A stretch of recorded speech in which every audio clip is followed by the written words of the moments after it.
Our scripture will be read in several different parts this morning. And after reading a portion of scripture today, we'd like to recognize some of our different parts that are in our church body. Where is your place in God's puzzle? Do you have a part? Please stand, if you're able, or wave your hand up really high if you have participated in any of these named church activities. Prayer chain, reader, liturgist, supporting the food pantry, vacation Bible school. You might want to stay standing because here comes Glad Beach parking, coffee fellowship, nursery, church bell project, kids hole, crop walk, participating in our church choir. Now, if you have not stood up yet or raised your hand, I want you to listen very carefully to this next one. Have you attended a church service here?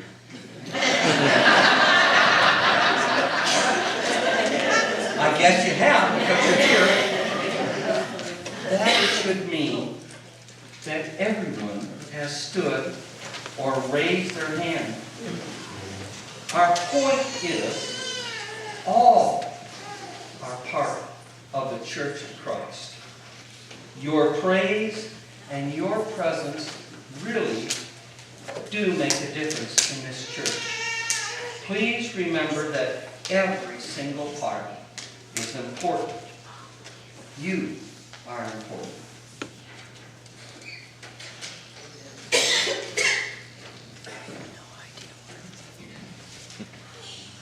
And continuing the reading from 1 Corinthians 12, some more words of advice for us.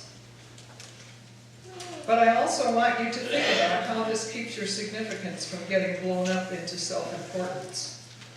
For no matter how significant you are, it is only because of what you are part of. An enormous eye or a gigantic hand wouldn't be a body, but a monster. What we have is one body with many parts, each its proper size and in its proper place. No part is important on its own. Can you imagine eye telling hand, get lost, I don't need you?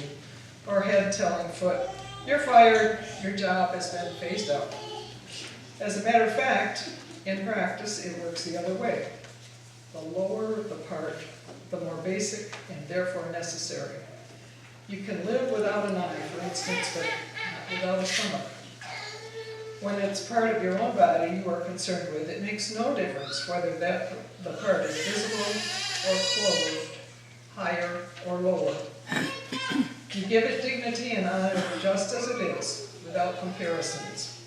If anything, you have more concern for the lower parts than the higher. If you had to choose, wouldn't you prefer good digestion to full-bodied hair? Good question, ponder that. So every part of the body deserves dignity and honor just as they are, without comparison. At this time, I would like to introduce you to parts of the congregational body that you may not be aware of, the ones that we call committees, and let you get an idea of how many working parts there are here. Please stand as you are able, or wave your hand, if you are now serving on a committee here, or will be joining one in January. Stand up. Okay.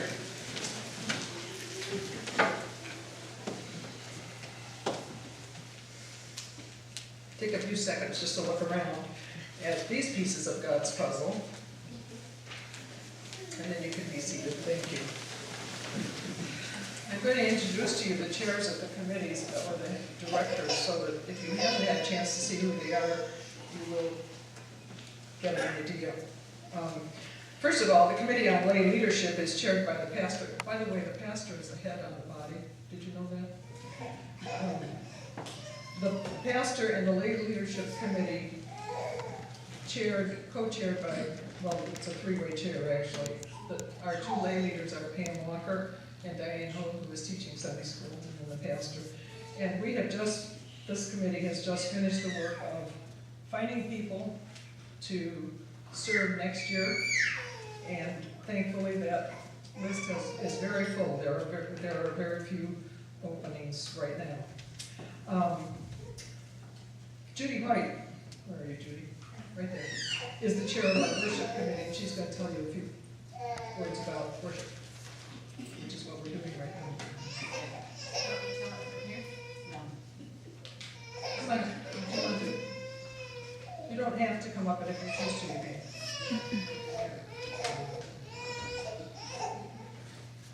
Well, I wrote it all down because I tend to ramble, probably.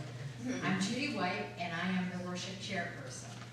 There are a lot of areas under my general title, like taking care of the visuals in the sanctuary, setting up special props for services, and so on. To be honest, I could not keep up with everything and all the needs that have been taken care of in this church. Otter Schmaltz and Karen Benjamin Sater are my right and left arms. So this includes sacristy. I am blessed that Marianne Bauer made and left so many lovely handmade banners, and we have acquired more paraments and decorations from our merger with Waterloo Church.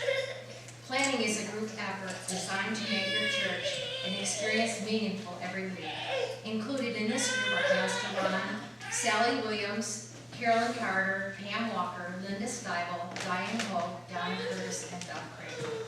This summer we had the pleasure of having Paul Reisman with us. So you see that every aspect of worship has been pulled together for great personal experiences for you with Jesus Christ. Thank you.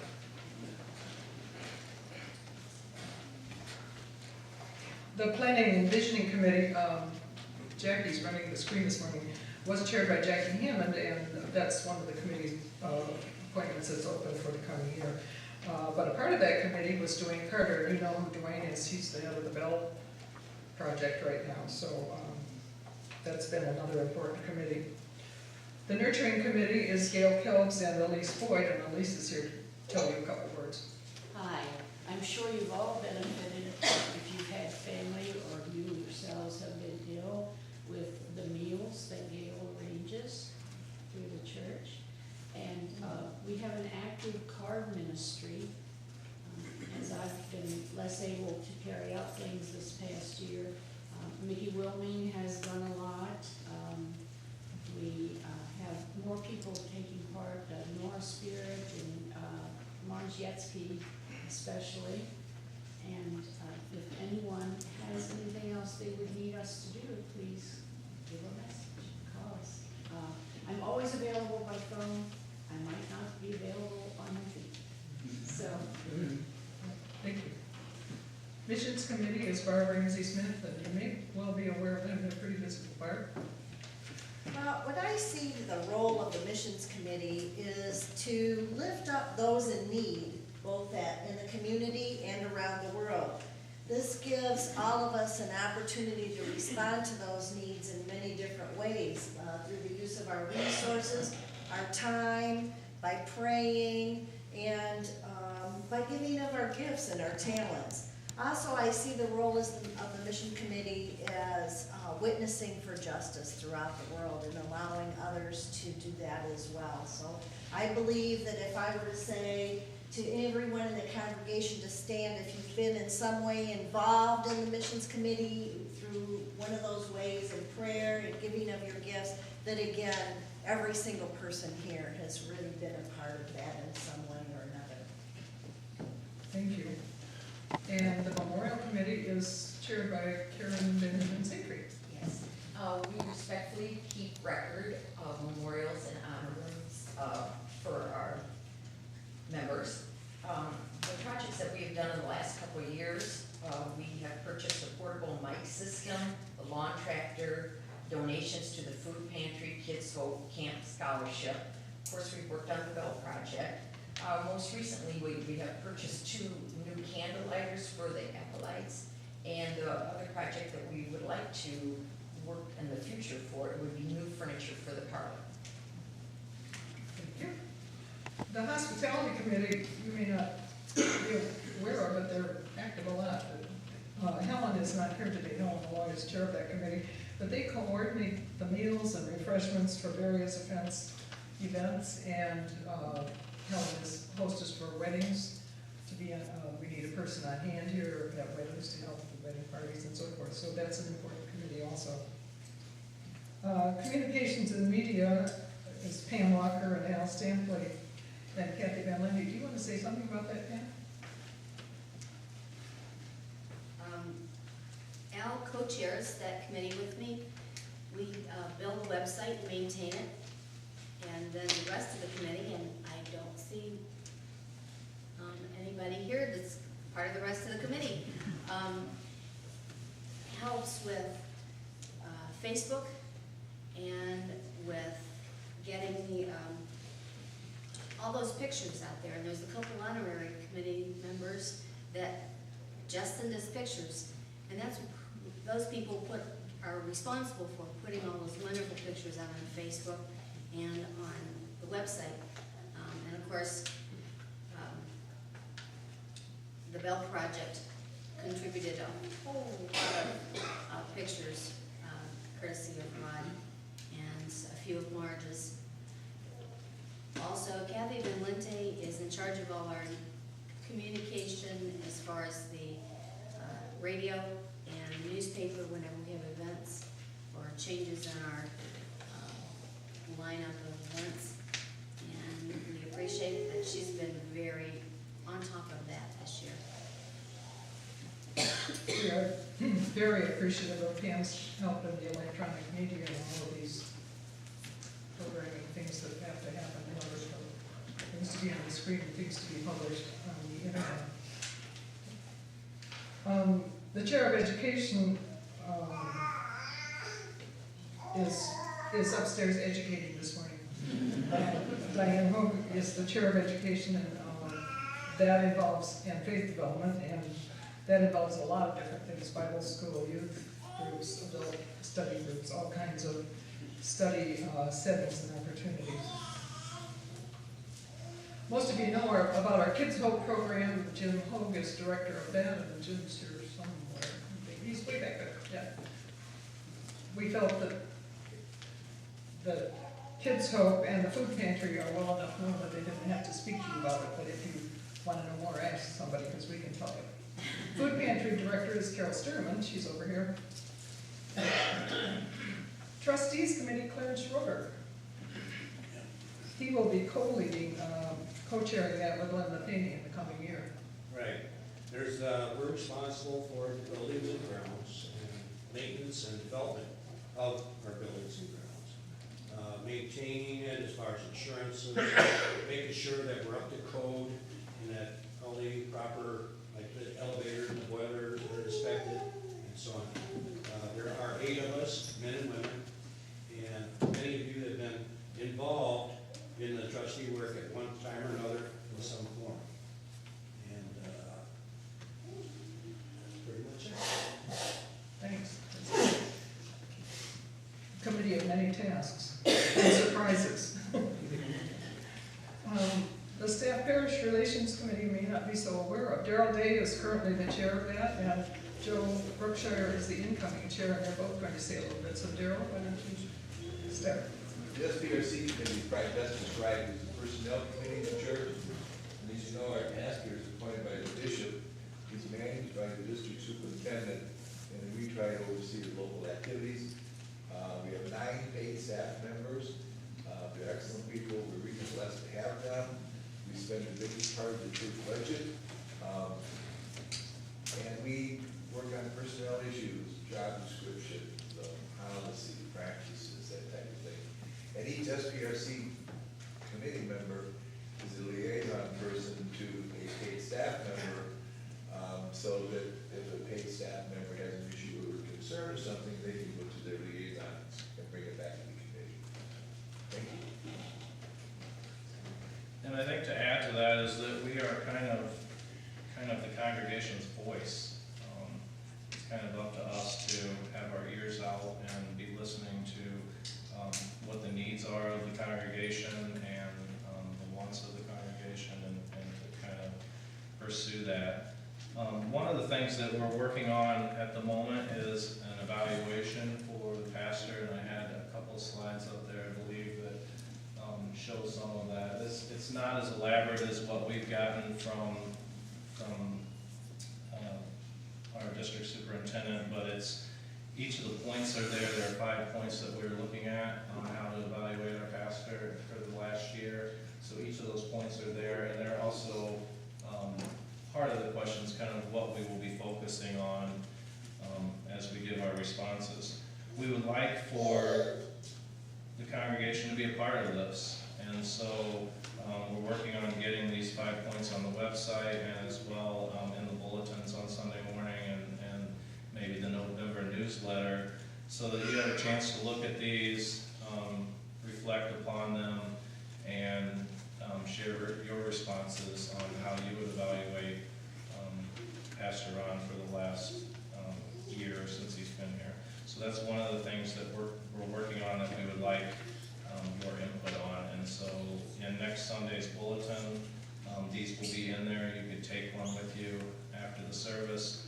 And if you don't happen to be in church next week or the week after, that would be in the November bulletin that goes to your home. So we look forward to your input, and we hope that there is people that input, and then we'll put all that together, our responses as SPRC members and whatever we get from the congregation.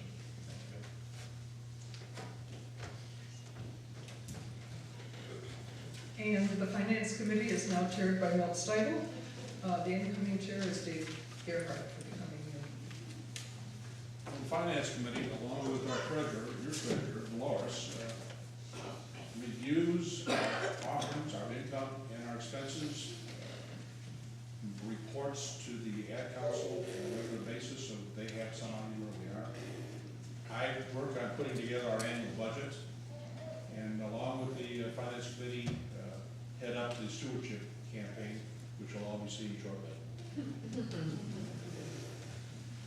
There's also church historian Mary Lou Eckhoff, who's sitting back there, and the administrative council, which I am co-chair with Bill Atherton, who is over here. And Kathy Manning is secretary of that board of the council, and Sharon Krieger is going to be our lay member to annual conference in 2013. She's replacing Barbara Ramsey Smith, who has served 2 years in that position. So there you have the idea of one body, many systems, each depending on the others to function and grow. Pam's going to give you a little insight into the extended body.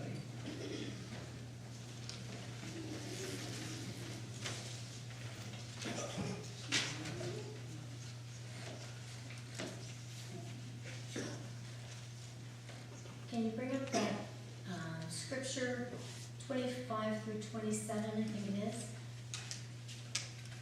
Should be the third one on the list. Thank you. The way God designed our bodies is a model for understanding our lives together as a church. Every part is dependent on every other part. Parts we mention, the parts we don't. The parts we see and the parts we don't. If one part hurts, every other part is involved in hurt and in the healing. If one part flourishes, every other part enters into the exuberance. You are Christ's body. That's who you are. You must never forget this. Only as you accept your part of that body does your part mean anything. SPRC and lay delegates kind of ease us into us being part of the greater body that is the United Methodist Church. Lay delegates both from the Coloma United Methodist Church and the lay delegates that are at large for the district go on to the annual conference, hear what's going on, and bring that information back to us. People that have served in these roles over the years as lay delegates on the church and the district level, as well as alternates, ready, in line and ready to go if one of the delegates can't go are people including Jean Vollrath and Ron Rowe, Pam Walker, Barb Ramsey Smith, Jackie Hammond. I think I've got everybody. And we thank them for all their services through the years. Then we come to organizations that are part of the larger church that we are involved in, such as what we used to call HUM, and is now as Lighthouse Ministries. Could everybody that's been involved in that ministry raise their hands? Can you see who those people are? There's a lot of us around here, and currently our pastor Ron is president of that board.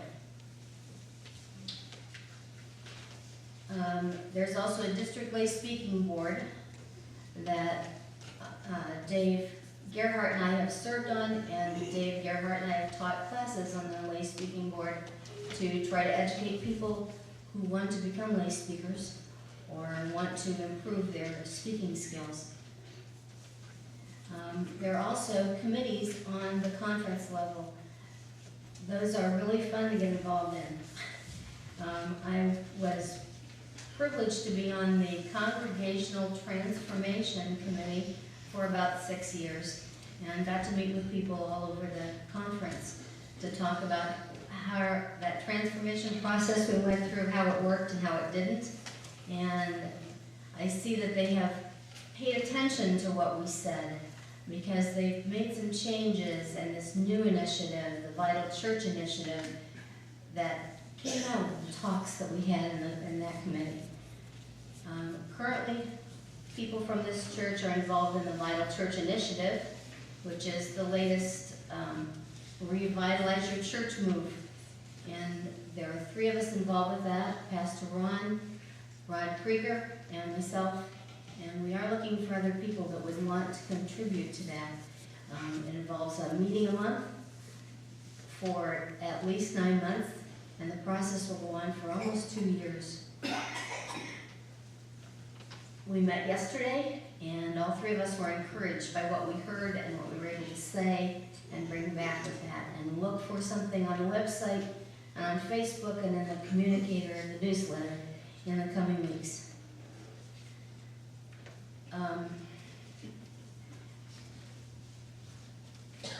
There is also a district missions committee, and Barb Ramsey Smith has served on that for several years.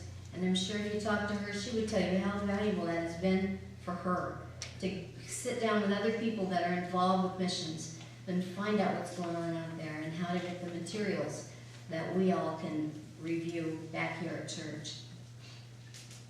I'd like to introduce to you Simmie Procter. She is the president of the United Methodist Women for the district, and she's brought 2 guests with her that are on the district level. These 3 people will be coming down to coffee and talk to them. Make a point of sitting down and finding out what UMW is. It's changed a lot over the last year or so, and it's a new and different UMW, although it's concerned about many of the same things. Simmie?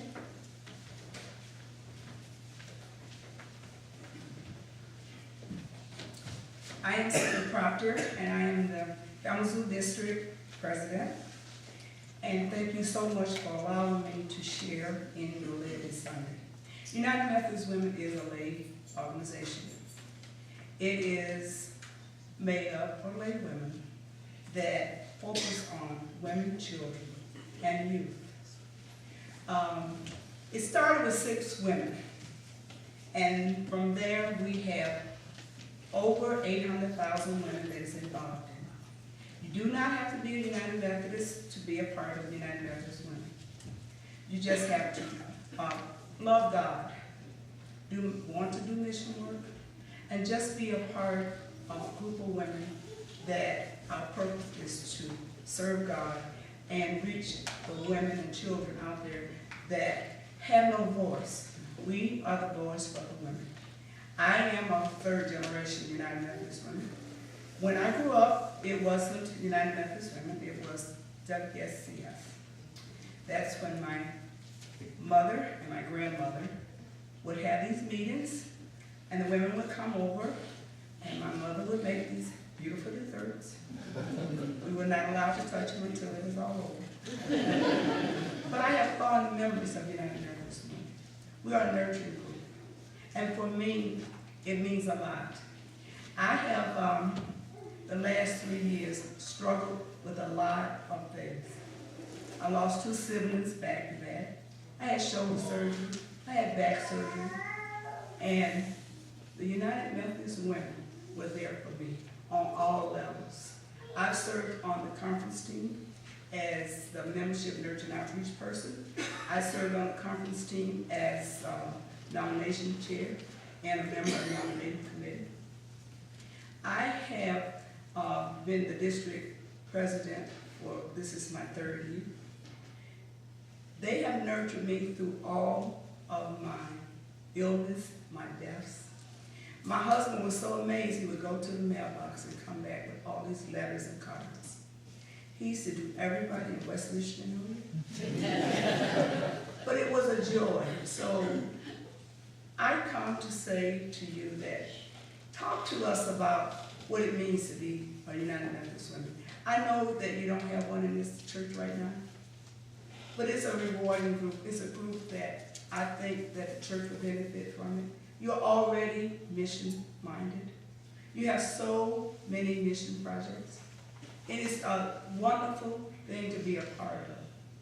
So I ask you to talk to Diane, Claire. We will be downstairs doing coffee hour and then help you in any kind of way you can. Thank you. Thank you. Well, I hope you figured out by now that you are all a piece of God's puzzle here, and that spreads beyond our own local church. We hope you'll keep your puzzle piece as a reminder that we all play a part, large or small, visible or invisible, inside and outside these walls. And remember, sometimes those nudges from God, which you might have just gotten, surprise us with a new awareness of what we are called to do.